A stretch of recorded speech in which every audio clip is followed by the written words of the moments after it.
রাব্বুল আলামিন বলেন, ইন্নাল্লাযীনা ইউনাদুনাকা মিন ওয়ারাইল হুজুরাতি আকসারুহুম লা ইয়াকিলুন। জোরে বলি আল্লাহু আকবার।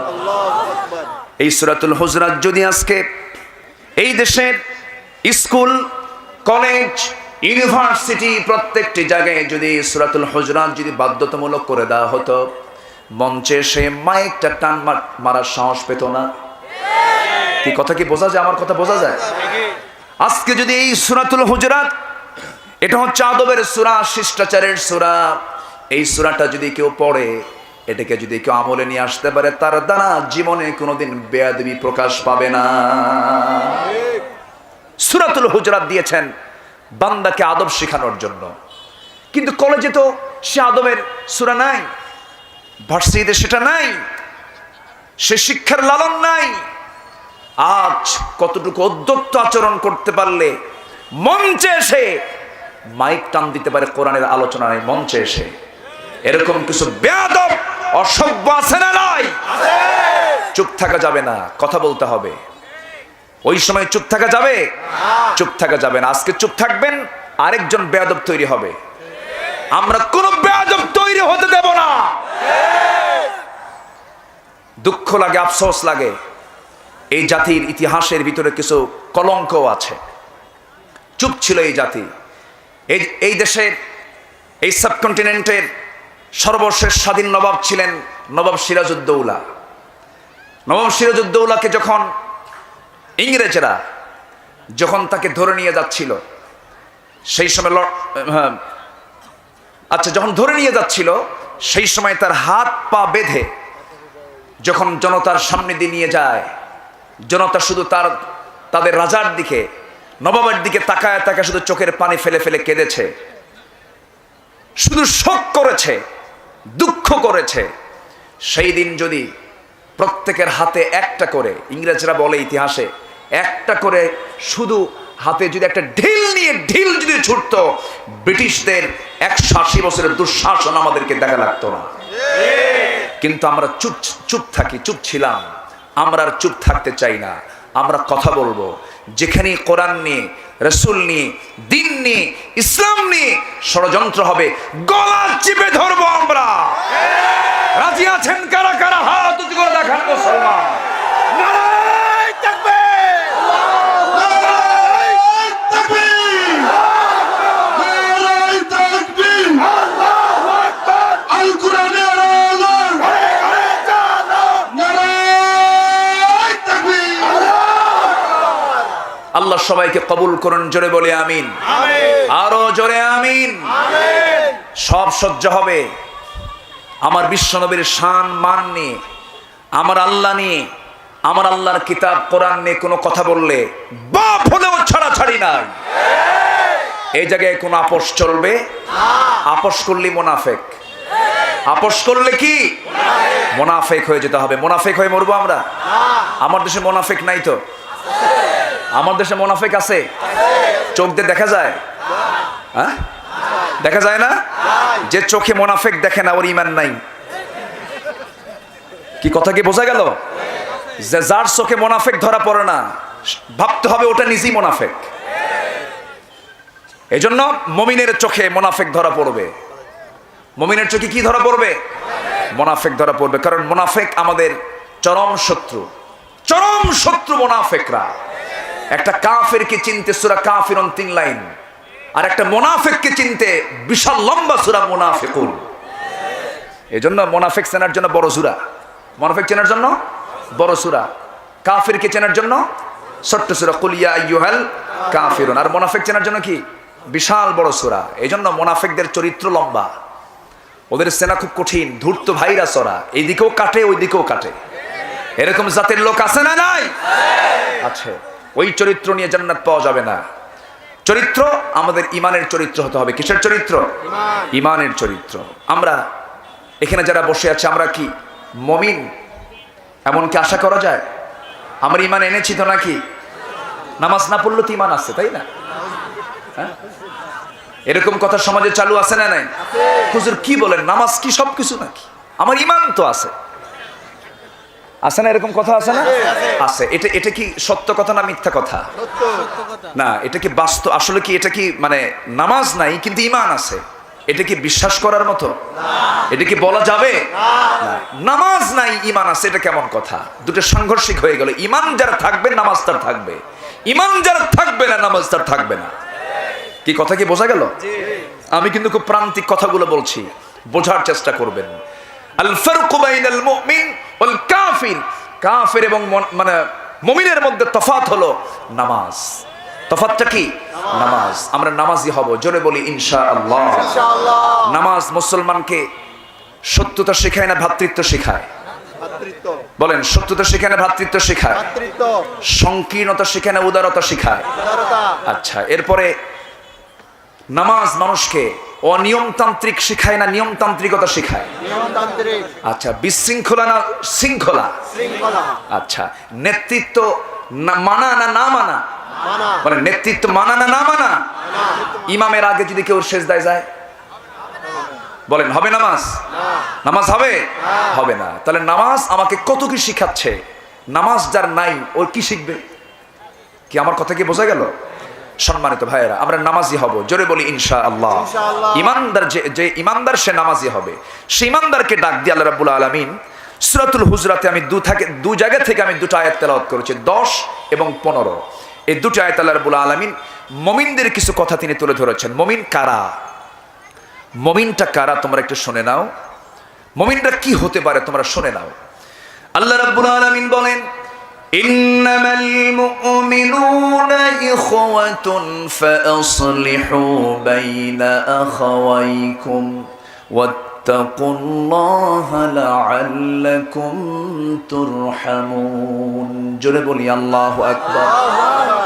সূরাতুল হুজরাতের ভিতরে 10টা হুকুম আল্লাহ রাব্বুল আলামিন দিয়েছেন। এর মধ্যে অন্যতম একটা হুকুম হলো, নিঃসন্দেহে যারা মুমিন হবে তারা পরস্পরের শত্রু হবে না ভাই হবে। আজকে শত্রু হবে না ভাই হবে। কিন্তু কোর্টগুলোতে আজকে মামলা কম না বেশি? এটা কি ভাই ভাইয়ের লক্ষণ? দু একজন করে ওঠে, যে সামনে থেকে দেখি ওই যে দু একজন করে ওঠে, ব্যাপারটা কি? হ্যাঁ হ্যাঁ, কোনো চাপচুপ আছে নাকি? হ্যাঁ, চাপচুপ আছে, ঠিক আছে। চাপ থাকলে নিম্ন চাপ জায়েজ, ঊর্ধ্ব চাপ কিন্তু জায়েজ নাই। ঊর্ধ্ব চাপ হলো বিড়ি খাওয়া চাপ। আমি আমার ভাষায় বলি প্রায় এই কথা। বিড়ি খাওয়া আমার দেশের 4 এলাকায় 4 ফতুয়া। রংপুরে বিড়ি খাওয়া ওয়াজিব, ঢাকাতে মাকরুহ, সিলেটে মুবাহ। খান যত ফলমূল খান, কাম হবে না। মদ খাইছিস, তোর চেহারায় মদের চিহ্ন আমি তুলে দেব, তোর চোখ লাল হয়ে যাবে, মানুষ টের পাবে যে তুই মদখোর। বালা মান কাসাবা সাইয়্যাতাও ওয়া আহাতাত বিহি খাতিআতুহু। পাপ করবা, পাপ তোমাকে ঘেরাও করে ফেলবে, ঠিক কি না? পাপ তোমাকে ঘেরাও করে ফেলবে। আজকে আমার দেশে পাপের পরিমাণ কম না বেশি? আমার দেশে পাপ করা সহজ না কঠিন? এটা কি কল্যাণমূলক রাষ্ট্রের বৈশিষ্ট্য? কল্যাণ রাষ্ট্রের বৈশিষ্ট্য কি পাপ করা সহজ? কল্যাণ রাষ্ট্রের বৈশিষ্ট্য হলো পাপ করা কি হবে? পাপ করা কি হবে? পাপ করা যদি কঠিন হতো, আজকে জাতীয় মানের ব্যক্তির পক্ষ থেকে এমন জাতীয় চরিত্র ফুটে উঠতো না, অন্যের বউ ভাগায় নিয়ে এসে বিয়ে করা, ঠিক কিনা? আইন যদি শক্ত হাতে চলতো। সম্মানিত ভাইয়েরা, আল্লাহ পাক নিকাহ নামে, বিয়া নামে কোন সূরা দেন নাই। আল্লাহ দিয়েছেন তালাক নামে সূরা। কি নামে সূরা? তালাক। অথচ তালাকের আগে বিয়া। এই ক্যামেরাম্যান, তোমার লাথি মারবে তো পিছন দিক দিয়া, বসো তুমি। হ্যাঁ তাই না? খুব ডিস্টার্ব করে না? এই যা হয়ে যাক কিয়ামত হয়ে যাক, তবু উঠো না, আমার দিকে তাকা। কষ্ট পাচ্ছেন আপনারা? কি যেন বলতেছিলাম? তালাক। আচ্ছা, তালাক শব্দে তালাক, আচ্ছা তালাকের সম্পর্ক আগে না বিয়ের সম্পর্ক আগে? আগে। বিয়ে নামে কোনো সূরা নাই। বিয়ে নামে কোনো কি নামে সূরা আছে? তাহলে তালাকটা কি সহজ বিষয় না জটিল বিষয়? বেশি জরুরি না কম জরুরি? বলেন, বেশি জরুরি না কম জরুরি? বেশি জরুরি। আল্লাহ পাক তালাক নামে সূরা দিয়েছেন। তালাকের কোনো গন্ধই নাই। যদি কেউ যদি কেউ অন্যের বউকে তালাক প্রাপ্ত হওয়ার আগেই যদি কেউ জোর করে নিয়ে এসে এরকম কিছু করে, দেশের যে প্রেজেন্ট ল আছে আর্টিকেল 494, আর্টিকেল 495, যারা লয়ার আছেন তারা বুঝবেন, সেই ল বলতেছে কোনো কথা নাই, ওকে ধরে কোর্টে চালান দিয়ে 7 বছরের সশ্রম কারাদণ্ডে দণ্ডিত করো। এটা দেশের প্রেজেন্ট ল বলে। আর কোরআন বলে যদি বিবাহিত হয় একেবারে সাইজ করে দাও, একেবারে কি করে দাও, সাইজ করে দাও। কার বিধান? আসতে বলবেন না, কার বিধান? যেহেতু এই বিধান আমার দেশে কার্যকর নাই, যতটুকুন আছে আমি বিচারকদের কাছে বিনয়ের সুরে বলতে চাই, এতটুকুন শাস্তি, এগুলো অপরাধের শাস্তি নিশ্চিত করুন, নচেত আপনার বউ আরেকজন ভাগায় নিয়ে যাবে, ঠিক কিনা? আর বউ হেরে গেলে কি হয়? যার বউ হারে সে বুঝে। কি কথা কি বোঝা গেল? এই জন্য এগুলো বুঝতে হবে। এই অপরাধ, এই পাপ কাজগুলো বেড়েছে কেন? সঠিক আইনের প্রয়োগ আজকের সমাজে নাই। সম্মানিত ভাইয়েরা, হ্যাঁ বলবো, সাবজেক্ট দিয়েছেন, বলবো ভালো কথা। হ্যাঁ, সমাজে আজকে জেনা বেশি না বিয়ে বেশি? বলেন, বিয়ে বেশি না জেনা বেশি? জেনা বেশি হলে বিয়ে কম হবে, আর বিয়ে বেশি হলে জেনা কমে যাবে, এটাই তো স্বাভাবিক। কিন্তু আমার দেশে বিয়ে করা সহজ না জেনা করা সহজ? বলেন, বিয়ে করা সহজ না জেনা করা সহজ? জেনা করা সহজ। এটা কেন করে দেওয়া হলো? কিসের জন্য করে দেওয়া হলো? একটা পক্ষ চায় বাংলাদেশের মানুষ শরীয়তকে ইনকার করে এই দেশকে ইউরোপ আমেরিকার সভ্যতায় তারা এই দেশকে দেখতে চায়। সম্ভব হবে না। তোমার বউ বিলাতি হতে পারে, তুমি ইসলাম না মানতে পারো, এই দেশ থেকে ইসলামের শরিয়াতকে তোমরা কখনো মূলত পালন করতে পারবে না, পারবে না, পারবে না, ঠিক কিনা? আমার কথা কি বোঝা গেল? আমার দেশে খ্রিস্টান বউ আছে না নাই? হিন্দু বউ আছে না নাই? আছে না, আছে না? অন্য ধর্মের মহিলাকে নিয়ে আপনি সংসার করছেন, উনি ওনার ধর্ম পালন করছেন, আপনি আপনার ধর্ম পালন করছেন। আপনার মতে জায়েজ হতে পারে, ইসলাম এটাকে জায়েজ মনে করে না, ঠিক কিনা? সংসদে দাঁড়িয়ে বলে মাননীয় স্পিকার, আমার ছেলে কলকাতার গাঙ্গুলি পরিবারের এক হিন্দু মেয়েকে বিয়ে করেছে, আমার বৌমা খুবই ভালো, আবেদা সালেহা রাবিয়া বসরি। সে যখন ঢাকায় আসে তখন সে 5 ওয়াক্ত নামাজ পড়ে, আবার যখন সে কলকাতায় যায় তখন সে পূজাও করে। এই জাতীয় লোক আছে না নাই? এটার নাম কি ইসলাম? না। আমরা জেনার পক্ষে কথা বলবো না। যুবক, যৌবনকে কন্ট্রোল করতে হবে। তোমার যৌবন তোমার স্ত্রীর জন্য বরাদ্দ করো। আমার মা, আপনার যৌবন আপনার স্বামীর জন্য বরাদ্দ করুন। আনন্দ পাবেন, তৃপ্তি পাবেন, শান্তি পাবেন, স্থিতিশীলতা পাবেন, সামাজিক স্থিরতা চলে আসবে। আর ওকাম কুকাম করবেন, শান্তি পাবেন না। অশান্তির আগুনে দাউ দাউ করে জ্বলতে হবে। কার কথা? আসতে বলবেন না, কার কথা? যুবকরা বিয়ের সময় হলে আব্বাকে ডাক দিয়ে বলবো, আব্বা বিয়ে করাও। কি কথা কি বোঝা গেল? এখন যুবকরা হয়তো মনে মনে ভাবতেছে, হুজুর আব্বাদের ভালো করে বলে দেন। কি ঠিক আছে না? বলছে তাও কাজ হচ্ছে না। বলছে তাও কাজ হচ্ছে না। এক সাহাবীর কথা মনে হলো, আমার নবীজির কাছে এসে বলছেন, ইয়া রাসূলুল্লাহ, আমি তো বিয়ে করব। রাসূল বললেন, বিয়ে করবা? করো। হুজুর মেয়ে দেখি, আমাকে কেউ পছন্দ করে না। রাসূল বললেন, কোনো চিন্তা নাই, তোমার বিয়ে হবে। হুজুর বিয়ে হবে কেমনে? আমি কোন দিন বিয়ে করব হুজুর? চিন্তা করেন রাসূল কত ফ্রি ছিলেন। সুবহানাল্লাহ, সুবহানাল্লাহ। রাসূল বললেন, তুমি বিয়ে করবা কোন দিন? মানে বিয়ে তোমার করতে? হ্যাঁ, বিয়ে করা আমার জন্য খুব জরুরি। রাসূল বলেন, যাও, আমি তোমার দায়িত্ব নিলাম। কোন মেয়ে বলেন, এখনই বলেন। রাসূল বলেন, অমুক মেয়ে, অমুকের মেয়ে, ইবনে হাবের মেয়ে, আমি বলে দেব, সব ব্যবস্থা করবো। হুজুর ব্যবস্থা 2 দিন পরে না, এক্ষুনি করেন। আস্তে করেন, সুবহানাল্লাহ। চিন্তা করেন, যারা যৌবনকে কন্ট্রোল করবে, যারা ঈমানকে বাঁচাবে, তাদের চরিত্র এমনই হবে। আর যারা বিয়ে করতে চায় না, ও বাইপাস মারে, ঠিক কিনা? বাস।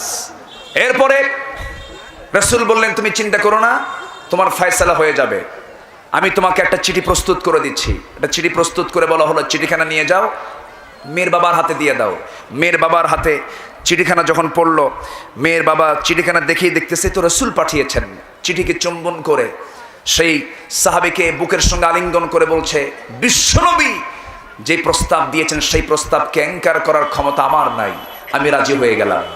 কিন্তু ও সাহাবী, ও প্রার্থী, আমার মেয়ের জামাই হতে চাচ্ছ, কিন্তু আমার মেয়ে তো আকাশের চাঁদের মতো সুন্দরী, তুমি তো কালো, দেখি আমার মেয়ে যদি পছন্দ হয় বিয়ে হয়ে যাবে। মেয়ের কাছে গিয়ে দেখে মেয়ে কান্দে। মা তুমি কান্দো কেন? আরো কান্দে। মা তুমি কান্না থামাও, আরো কান্দে। মা তুমি কান্দো কেন? বাবা তুমি আমাকে এমন প্রশ্ন করো কেন? আমি কি রাসূলকে আমার জীবনের চাইতে কম ভালোবাসি? একটু আস্তে করো সুবহানাল্লাহ। আমার নবীজি যে পুরুষকে নির্বাচন করেছেন সেই পুরুষ হবে আমার স্বামী। এই জায়গায় কোনো কিছু আমি দেখতে চাই না, কিন্তু আমরা যখন কোনো কিছু দেখতে যাই তখন আমরা বাহিরের দিকটা দেখি বেশি না ভিতরের দিকটা বেশি দেখি? বাহিরের দিকটা দেখি। কিন্তু আল্লাহ বাহিরটা দেখবেন না, ভিতরটা দেখবেন, ভিতরটা দেখে ফেলবেন।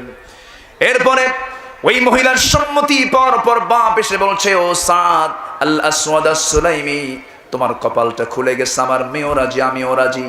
শোনার সঙ্গে সঙ্গে সাহাবী লাফ মেরে মেরে দৌড়ে নবীর কাছে গিয়ে বলে, হুজুর এবার কাম হয়ে গেছে, মেয়ে রাজি হয়ে গেছে, মেয়ের বাপও রাজি হয়ে গেছে, কখন বিয়ে দিবেন? রাসূল বললেন, ও সাহাবী বিয়েতে করবা, টাকা পয়সা আছে নাকি? না টাকা পয়সা নাই। তাহলে টাকা পয়সা না থাকলে তুমি বিয়ে করবা কেমনে? হুজুর টাকার দায়িত্ব যদি আমাকে দিয়ে দেন জীবনে আমার বিয়ে হবে না, আমার টাকা নাই পয়সা নাই। রাসূল বললেন, টাকা তো ছাড়া তোমার কিভাবে বিয়ে হবে? মোহরানা দিতে হবে। হুজুর আপনি যখন সব দায়িত্ব গ্রহণ করলেন, টাকাটা আপনি দেন, আমি বিয়ে করি। যেরকম সুবহানাল্লাহ। কি সুন্দর আচরণ রাসূলের। রাসূল একটু মুস্কি হাসি মারলেন, ঠিক আছে দেখি আমার জামাইকে ডাক দে, ওসমান এদিকে আসো, নোমান এদিকে আসো। 200 200 400 দিরহাম দিয়ে বললেন, এই 400 দিরহাম তোমাকে দিলাম, যাও বিয়ের বাজার করে আনো, আগামীকালকে বিয়ে হবে, যাও, তোমার বিয়ে তার দেরি করা যাবে না। গেছেন বাজার করতে, বাজার করবেন শুরু করেছেন, এমন সময় এক মুজাহিদ এসে বলতেছে, ও দিনের পথের মুজাহিদ সাদ, তুমি কিসের বাজার করো? তুমি কি জানো না যুদ্ধের দামামা শুরু হয়ে গেছে, যুদ্ধের ডাক চলে এসেছে? সাহাবীর এইদিকে বিয়ের দিকে কোনো চিন্তাই নেই, ওনার চিন্তা চলে গেছে কার দিকে? বলেন কার দিকে? আল্লাহর দ্বীনের দিকে চলে গেছে। তিনি কি করলেন? বিয়ের বাজার বন্ধ করলেন। বিয়ের বাজারটা বন্ধ করে ওই 400 দিরহাম দিয়া একটা ঘোড়া কিনলেন, আরেকটা তরবারি কিনলেন, টাকাটা শেষ হয়ে গেল। এবার সাহাবী করলেন কি, রাসূলকে না জানিয়েই জিহাদের ময়দানে ঝাঁপিয়ে পড়লেন। আল্লাহ রাব্বুল আলামিন বলছেন, বান্দারে আমার সন্তুষ্টি যদি অর্জন করতে চাও, জাহান্নাম থেকে বাঁচতে চাও, যদি শুধু নামাজ নয়, শুধু রোজা নয়, তুনজিকুম মিন আযাবিন আলীম, তুমিনুনা বিল্লাহি ওয়া রাসূলিহি ওয়া তুজাহিদুনা ফি সাবিলিল্লাহ বিআমওয়ালিকুম ওয়া আনফুসিকুম, যালিকুম খায়রুল লাকুম ইন কুনতুম তা'লামুন। জোরে বলি আল্লাহু আকবার। আল্লাহর পথে জিহাদ তোমাকে করতে হবে। জাহান্নাম থেকে বাঁচতে গেলে, আগুন থেকে বাঁচতে গেলে তোমাকে আল্লাহর পথে ঝাঁপিয়ে পড়তে হবে। সাহাবী করলেন কি, বিয়ের বাজার বন্ধ করে আল্লাহর দ্বীন কায়েমের জন্য ঝাঁপিয়ে পড়লেন জিহাদের ময়দানে। যুদ্ধ চালাতে গিয়ে দেখা গেল এক পর্যায়ে সাদের সামনে কাফের মুশরিকরা ঝাঁপিয়ে পড়ল, মোকাবেলা করলেন, কিছুক্ষণ সারতে পারলেন না। একজন কাফের এসে ডান হাতে একটা তরবারির আঘাত যখন মেরে দিল, তরবারি ছিটকে পড়ে গেল। আর কি দিয়ে যুদ্ধ করবেন? সামনে থেকে বাম হাত কেটে ফেলা হলো, মস্তকটা কেটে ফেলা হলো, ধর একদিকে সের একদিকে পড়ে গেল, তিনি শাহাদত বরণ করলেন। নবীর কাছে সংবাদ চলে গেল, ইয়া রাসূলুল্লাহি, আমাদের সাদ দুনিয়াতে বেঁচে নাই, সাদ দুনিয়া থেকে বিদায় নিয়েছে। কোন সাদ? যে সাদের বিয়ের কথা গতকালকে ছিল। এই কথা শোনা মাত্রই আমার নবীজি নিজেই কাউকে না বলে দৌড় মেরে মেরে সাদের লাশ খোঁজার জন্য বের হয়ে গেলেন। সাদের লাশ খুঁজে খুঁজে বের করলেন, হাত পা সিটকে পড়ে আছে, লম্বা লম্বা চুল দিয়া রক্তগুলো গড়ে গড়ে পড়তেছে। আমার নবীজি করলেন কি, আস্তে করে তার মাথাটা, তার দেহটা এক জায়গায় করে নিয়া আস্তে করে শোয়া দিয়া দূরে এসে তার চেহারার দিকে অপলক নেত্রে তাকায় আছেন। আমার নবীজি একবার দেখে দেখে হাসেন, একবার দেখে দেখে কাঁদেন। সাহাবীর এমন আচরণ ইতিপূর্বে কখনো পরিলক্ষিত হয় নাই। আমার নবীজি বললেন, ও সাহাবীরা, আমার সাদকে দেখো, কত সুন্দর দেখা যাচ্ছে আমার সাদকে। সাহাবীরা বলছেন, হুজুর আপনি তেমন আচরণ কখনো করেন না, কাঁদেন আর হাসেন, এর কারণটা কি? রাসূল বলছেন, শোনো, আমার কান্নার কারণ হলো আমি সাদ বিয়ের জন্য এত অস্থির হয়ে পড়েছিল, সাদের বিয়ের আয়োজন সম্পূর্ণ করলাম, কিন্তু আমার সাদ জাগতিক জীবনের কোনো চাহিদা সে পূরণ করতে পারলো না, নারী জীবনকে সে গ্রহণ করতে পারলো না, সেই জন্য আমি কাঁদতেছি আফসোসে। আর হাসার কারণ হলো আমি এই জন্য হাসতেছি, সাদকে জান্নাতের হুররা টানাটানি করে বেহেশতের দিকে নিয়ে চলে যেতেছে। আমার নবীজি এই কথা বলার পরে বলছেন, সাহাবীরা, আমার সাদির জানাজার আয়োজন করো, জানাজার ব্যবস্থা করো, আমি সাদির জানাজা পড়ায় দেব। রাসূল জানাজা পড়ায় দিলেন। জানাজা শেষ করে রাসূল বলছেন, সাহাবীরা, আমার সাদ কোন তরবারি আর কোন ঘোড়া দিয়ে যুদ্ধ করেছে, সেই ঘোড়া তরবারি আমার সামনে নিয়ে আসো। নিয়ে আসা হলো। আমার নবীজি বললেন, হুরে মদিনা, সবচেয়ে সুন্দরী যে নারীর সঙ্গে বিয়ের কথা ছিল, সেই নারীকে আমার পাশে হাজির করা হলো। রাসূল বললেন, ও মদিনার সবচেয়ে সুন্দরী নারী, আজকে আমার সাদের সঙ্গে তোমার বিয়ে হলে তুমি অত্যন্ত ভাগ্যবতী হয়ে যেতে। কিন্তু আমার সাদ তো বিয়ে করার সুযোগটা পেল না, কারণ তার কাছে মনে হয়েছে আল্লাহর জান্নাতটাই বেশি প্রিয়। দুনিয়ার সব প্রিয়কে মাইনাস করে দিয়া আল্লাহর জান্নাত লাভের আকাঙ্ক্ষায় সে যুদ্ধে ঝাঁপিয়ে পড়েছে। সে দুনিয়া থেকে আজকে বিদায় নিয়েছে। আমি তার পক্ষ থেকে তোমাকে কি দেব? সে যে জান্নাতের বাজারটা করেছে, সেই ঘোড়ার তরবারি আমি তার পক্ষ থেকে আমি তোমাকে হাদিয়া স্বরূপ এই দুইটা জিনিস তোমাকে দান করে দিলাম। আমার মা, আমি আজকে দেখেছি শুনেছি অনেক মা বোন আজকের মাহফিলে এসেছেন। মাদেরকে বলবো, আপনার নারী আপনার জন্য আমাদের চাইতে অনেক সহজেই জান্নাত পাওয়ার কথা ছিল, কিন্তু দুঃখজনক হলো সত্য, নারীরা জাহান্নামে যাবে। কম না বেশি? আসতে বলবেন না, কম না বেশি? এর অন্যতম কারণ হলো দেহের প্রদর্শনী করা, ঠিক কিনা? আপনার রূপটাকে সাজিয়ে গুছিয়ে বাইরে বের করে ফেলা। আপনার রূপ এই পৃথিবীতে একজনকে দেখানো যায়, তিনি হচ্ছেন আপনার স্বামী। এছাড়া পৃথিবীর কাউকে রূপ দেখাতে আপনি পারবেন না। আপনি যখন অন্যকে রূপ দেখাতে যাবেন, তখন রোগ কম হবে না বেশি হবে? রোগ ছড়িয়ে পড়বে, ভাইরাস ছড়িয়ে পড়বে। এই কাজটা আপনার করা যাবে না। বিশেষ করে মামাতো ভাই, চাচাতো ভাই, খালাতো ভাই, দুলা ভাই, দেবর, ভাসুর দেখা করা যাবে? এগুলো সব কাছের আত্মীয় স্বজন। এই সমস্ত ব্যক্তির দ্বারাই বেশি আক্রান্ত হতে পারে, জেনার কাজ হতে পারে। এই জন্য এই সমস্ত বিষয়ে সতর্ক থাকতে হবে, মুরব্বীদেরকেও সতর্ক থাকতে হবে। বিশেষ করে দুলাভাইয়ের সঙ্গে হুন্ডাই চড়া শালি কম না বেশি? আসতে কবেন না, কম না বেশি? হুন্ডাই চড়ে শালিকে নিয়ে ঘুরে এমন দুলাভাই আছে না নাই? দুলাভাই সম্মানিত মানুষ, শালি চড়ে, আবার শালি মনে মনে ভাবে যে দুলাভাইয়ের পিছনে চড়ছি, গায়ে যেন না টাচ লাগে, একটু দূরে দূরেই বসে, মাঝখানে গ্যাপ রেখে বসে। কিন্তু সামনে যে দুলাভাই এমন ব্রেক মারে, এক ব্রেকে গ্যাপ পূরণ করে। এরকম আছে না নাই? আচ্ছা, এই সমস্ত কাজগুলো করা যাবে না, সুযোগ দেওয়া যাবে না, পর্দার ভিতরে থাকতে হবে। বেড়াই কিন্তু ক্ষেত খায়, বেড়া ক্ষেত খায়। এই জন্য নিজের যারা আছে আকরিবা, যাদের সঙ্গে দেখা করা জায়েজ নাই, এদের থেকে দূরে থাকতে হবে। আমার মা বোনকে সতর্ক থাকতে হবে। আল্লাহ তুমি মা বোনদেরকে কবুল করো। জোরে বলি আল্লাহুম্মা আমিন, আরো জোরে আল্লাহুম্মা আমিন। সম্মানিত ভাইয়েরা, সম্মানিত বন্ধুগণ, আমি যেখান থেকে তেলাওয়াত করেছি, মুমিনরা শত্রু হবে না বন্ধু হবে। এই ওঠেকে ধরেন তো, ধরেন তো ওঠেকে, এই বসো, এই বসো, এই ধরেন এখানে, ধরেন ধরেন, বসেন দেখি। একটু বললাম কেন যে এই ধমক টমক না দিলে এই ওঠার সিলসিলা চালু হয়ে যায়। আলোচনা তো এখনো শেষ হয়নি। আজান কয়টায় হবে? হ্যাঁ, এখনো সময় আছে তো, এখনো যে সময় আছে কলকাতা যাওয়া যাবে, ঠিক আছে না? হ্যাঁ, তো আপনি ওঠেন কেন? বসেন সবাই, মেহরবানি করে বলেন বসেন বসেন। হ্যাঁ, কি বলেন আপনি? আমার দেশে কম আছে নাকি? সবই আছে আমার দেশে। এই বেয়াদবটা কয়েকদিন আগে বলেছে আল্লাহর ধন রসুলকে দিয়া, রসুল আল্লাহ গেছে গায়েব হইয়া। ওহুয়া মাআকুম আইনামা কুনতুম। আল্লাহ কখনো গায়েব হয়? আল্লাহ কখনো গায়েব হয়? এই সমস্ত কথাগুলো যারা বলবে তাদের ঈমান থাকবে? আর এগুলো কথার বিরুদ্ধে কথা বলার দরকার আছে না নাই? আচ্ছা, একটু বসুন। আমরা এখানে বসেছি, আমরা ভাই ভাই হব। আমরা কি হব বলেন? কি হব আমরা? ভাই ভাই। মামলা করা যাবে? হামলা করা যাবে? আমার দেশে বহু নামাজি আছে মিথ্যা মামলার সাক্ষী হয়, আছে না নাই? আজকে তোমার মিথ্যা সাক্ষী হওয়ার কারণে কারাগারের অন্ধকার প্রকোষ্ঠে পৌঁছতেছে অনেক আলেম ওলামা। তুমি ভেবো না 14 বার হজ করে তুমি জান্নাত পাবা। মিথ্যা সাক্ষীর কারণে তোমাকে উপর করে জাহান্নামে নিক্ষেপ করবেন আমার আল্লাহ তাআলা। সম্মানিত ভাইয়েরা, মিথ্যার সঙ্গে আমরা যাব না, জোরে বলি ইনশাআল্লাহ। ভ্রাতৃত্বের বন্ধন তৈরি করব। ইন্নামাল মুমিনুনা ইখওয়া, মুমিনরা কি হবে? ভাই ভাই। মুমিনরা কি হবে? ভাই ভাই। গন্ডগোল লাগলে গন্ডগোল বাড়াবো না ইসলাহ করব? সংশোধন করে দেব, গন্ডগোল করা যাবে না।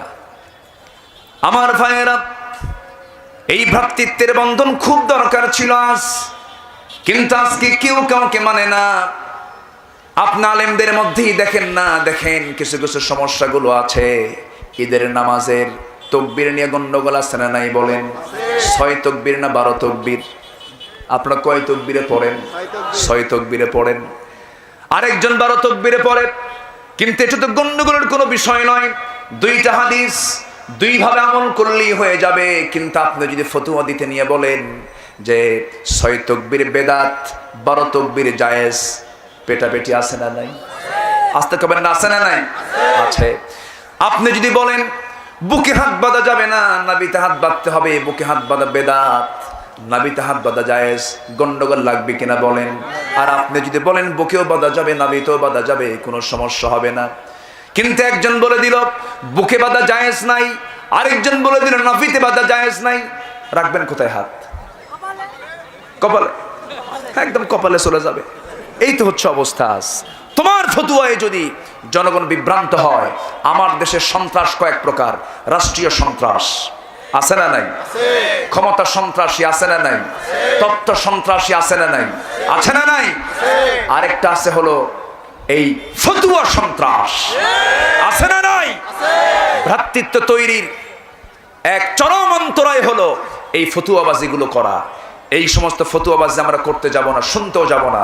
সবচেয়ে বড় কাজ হচ্ছে আমরা ভ্রাতৃত্বের বন্ধন আবদ্ধ হয়ে এই জমিন আল্লাহর দিন কায়েমের সংগ্রামী হয়ে যাব। রাজি আছেন? সবাইকে রাজি আছেন? এই হচ্ছে সবচেয়ে বড় বিষয়। ভ্রাতৃত্বকে কখনো নষ্ট করা যাবে না। সাহাবীদের মধ্যে কি ভ্রাতৃত্ব ছিল, স্বপ্ন পর্যন্ত তাদের এক হয়ে যেত। সুবহানাল্লাহ বলবেন না? স্বপ্ন পর্যন্ত এক হতো। আর আজকে আমরা আরেকজনের বিরুদ্ধে মামলা দেই, একটু হলি প্যাঁচ লাগায় দেই, আর একটু হলি গন্ডগোল লাগায় দেই। এটি ইমানদারের লক্ষণ নয়। আমার নবী যে ইন্তেকাল করেছেন, ইন্তেকালের বেশ কিছু পরে হযরত আলী রাদিয়াল্লাহু তাআলা আনহু ঘুমিয়ে পড়েছেন বিছানায়। ঘুমের মধ্যে স্বপ্নে দেখলেন বিশ্ব নবী তার সামনে দরজায় হাজির হয়ে গেছেন। একটু আসতে বলি সুবহানাল্লাহ। সামনে হাজির হয়ে গেছেন। সঙ্গে সঙ্গে হযরত আলী তাকে সম্বোধন করলেন। নবীজি তার শিয়রে বসলেন। বসে রাসূল তার পোটলা থেকে, ব্যাগের ভিতর থেকে একটা খেজুর বের করে, অনেকগুলো খেজুর থেকে একটা খেজুর বের করে হযরত আলীর মুখের মধ্যে ঢুকায় দিয়ে বলছেন, আলী তোমার সঙ্গে দেখা হয় না বহুদিন, তুমি এটা খাও তো। তিনি স্বপ্নের মধ্যে, ঘুমের মধ্যে খেয়ে নিলেন। খেজুর মুখের মধ্যে দেওয়ার পর খেতে খেতেই তার ঘুমটা ভেঙে গেল। তিনি টের পেলেন তার জিহ্বার মধ্যে তাজা খেজুরের স্বাদ ফুটে উঠেছে। হযরত আলী শুকরিয়া স্বরূপ নামাজ পড়লেন, তাহাজ্জুদ পড়লেন, ফজর নামাজ পড়ার জন্য চলে গেলেন মসজিদে। মসজিদের ইমাম হচ্ছেন দ্বিতীয় খলিফা ওমর ফারুক রাদিয়াল্লাহু তাআলা আনহু। নামাজ শুরু হয়ে গেছে। নামাজ শেষ করলেন ইমাম, মুসল্লিরা সবাই বসে আছে। ইমাম মুসাল্লা থেকে দাঁড়ালেন। অর্ধ দুনিয়ার শাসনকর্তা ওমর ফারুক ডান দিকে তাকিয়ে দেখেন কে যেন এক টোপলা খেজুর হাদিয়া স্বরূপ মসজিদে নিয়ে আসছে। কাউকে দিলেন না টোপলা, নিজের হাতে তিনি উঠায় নিলেন। প্রথম কাতারে সবার হাতে হাতে 3টা 4টা 5টা করে খেজুর দিয়ে যান। হযরত আলী দাঁড়িয়েছিলেন তৃতীয় কাতারের ঠিক মাঝখান বরাবর। তৃতীয় কাতার পর্যন্ত ওমর ফারুক খেজুরগুলো বন্টন করে আসতেছিলেন। টোপলার ভিতরে আরো কিছু খেজুর ছিল। আলীর সামনে যখন চলে এলেন, আলীকে বলেন, আলী মুখটা ফাঁকা করো তো। হযরত আলী মুখটা ফাঁকা করলেন।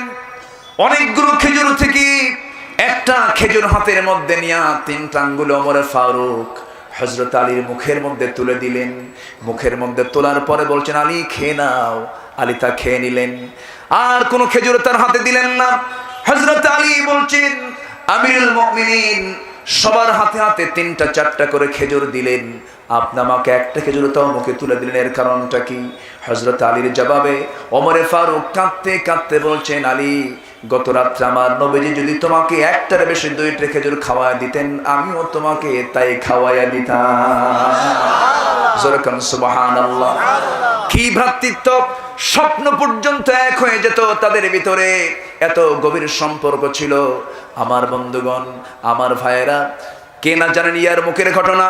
সেই ইয়ারমুকের যুদ্ধে 6 জন সাহাবী তৃষ্ণার্ত হয়ে গেলেন। 6 জন সাহাবী তৃষ্ণার যন্ত্রণায় ছটফট করতেছেন। একজন খাদেম এসে, একজন সেই যুদ্ধের ময়দানে একজন খাদেম এসে এক গ্লাস পানি নিয়ে প্রথম জনের কাছে গিয়ে বলছেন, তুমি এই গ্লাসটা পানিটা পান করো, তুমি তৃষ্ণার্ত হয়ে আছো। তিনি গ্লাসটা হাতের মধ্যে নিয়ে বলেন, ও আমার ভাই, আমি যতটুকু তৃষ্ণার্ত মনে হচ্ছে তার চেয়ে বেশি তৃষ্ণার্ত দ্বিতীয় জনকে দাও। দ্বিতীয় জনের কাছে যাওয়া হলো। দ্বিতীয় জনের মুখ থেকে একই কথা বের হয়ে গেল। তৃতীয় জন একই কথা বললেন, চতুর্থ জন একই কথা বললেন, পঞ্চম জন একই কথা বললেন। ষষ্ঠ জনের কাছে যখন যাওয়া হলো, ষষ্ঠ জন বলতেছে, ও সেবক, আমি যতটুকু তৃষ্ণার্ত তার চেয়ে বড় তৃষ্ণার্ত প্রথম জনের কাছে চলে যাও। প্রথম জনের কাছে গিয়ে দেখি ইতিমধ্যে প্রথম জন দুনিয়া থেকে চিরদিনের মতো বিদায় নিয়েছে। দ্বিতীয় জন দুনিয়া থেকে বিদায় নিয়েছে। একজন আরেকজনকে প্রাধান্য দিতে গিয়া 6 জনই দুনিয়া থেকে চিরবিদায় নিলেন। একজন আরেকজনকে বাঁচাতে গিয়ে জোরে করেন সুবহানাল্লাহ। এই যে ভ্রাতৃত্বের বন্ধনের এক প্রাচীন ইতিহাস, এক সোনালী ইতিহাস আমাদের মধ্যে থাকার পরেও এই গ্রুপিং কেন হবে? এই বিচ্ছিন্নতা কেন হবে? এই ধরনের উল্টাপাল্টা কেন হবে? আমাদের মধ্যে ইখতিলাফ থাকতে পারে, কিন্তু ইফতিরাক থাকা যাবে না। ওয়াতাসিমু বিহাবলিল্লাহি জামিআন ওয়া লা তাফাররাকু। আল্লাহ বলছেন, বান্দারে, মুমিন যদি হতে চাও তাহলে তোমাকে কি করতে হবে? তোমাকে অবশ্যই ভ্রাতৃত্বের বন্ধনে আবদ্ধ হতে হবে। ফাসলিহু বাইনা আখাওয়াইকুম। আর তোমাদের মধ্যে যদি কোনো গন্ডগোল লেগে থাকে, মামলা করবে না, সংশোধন হবে। বলেন, মামলা করবে না সংশোধন করবে? সংশোধন করে নেবে। ফাসলিহু বাইনা আখাওয়াইকুম ওয়াত্তাকুল্লাহ। আর তোমরা জীবনের চরাচরের সমস্ত কাজের ভিতরে তোমরা ভয় করবে কাকে? আসতে বলবেন না, কাকে? যে বান্দা গুনাহ করবে সে বান্দা আল্লাহকে কেমনে ভয় করবে? যে বান্দা আল্লাহকে ভয় করবে সেই বান্দা কোনোদিন গুনাহ করতে পারে না। গুনার কাছে যাওয়া যাবে না। ওয়াত্তাকুল্লাহা লাআল্লাকুম তুরহামুন। যদি তুমি আল্লাহকে ভয় করতে পারো, আল্লাহ বলছেন আমার সমস্ত রহমত তোমার উপরে নাজিল হয়ে যাবে। জোরে বলি সুবহানাল্লাহ। আর যে মুত্তাকি হবে সে কি নামাজ ছেড়ে দেবে? আজ থেকে নামাজ কেউ ছেড়ে দেব না। রাজি আছেন না সবাই? আমি লক্ষ্য করেছি, আমি যখন এখানে আসি মঞ্চে, অনেক মানুষ নামাজ পড়েছেন, আবার অনেক মানুষ কিন্তু নামাজটা পড়েন নাই। তাহলে নামাজ আগে না ওয়াজ আগে? বলেন, নামাজ আগে না ওয়াজ আগে? টুপি আগে দরকার না লুঙ্গি আগে দরকার? হ্যাঁ, টুপি কোনটা আগে দরকার? লুঙ্গি আগে দরকার। 5 ওয়াক্ত নামাজ আর জীবনে কেউ ছেড়ে দেব না। কারা কারা একটু হাত উঁচু করে দেখান। জোরে বলি ইয়া আল্লাহ। আরো জোরে বলি ইয়া আল্লাহ। আমাদেরকে 5 ওয়াক্ত সালাত আদায় করার তৌফিক তুমি আল্লাহ দিয়া দাও। জোরে বলি আমিন। আরো জোরে আমিন।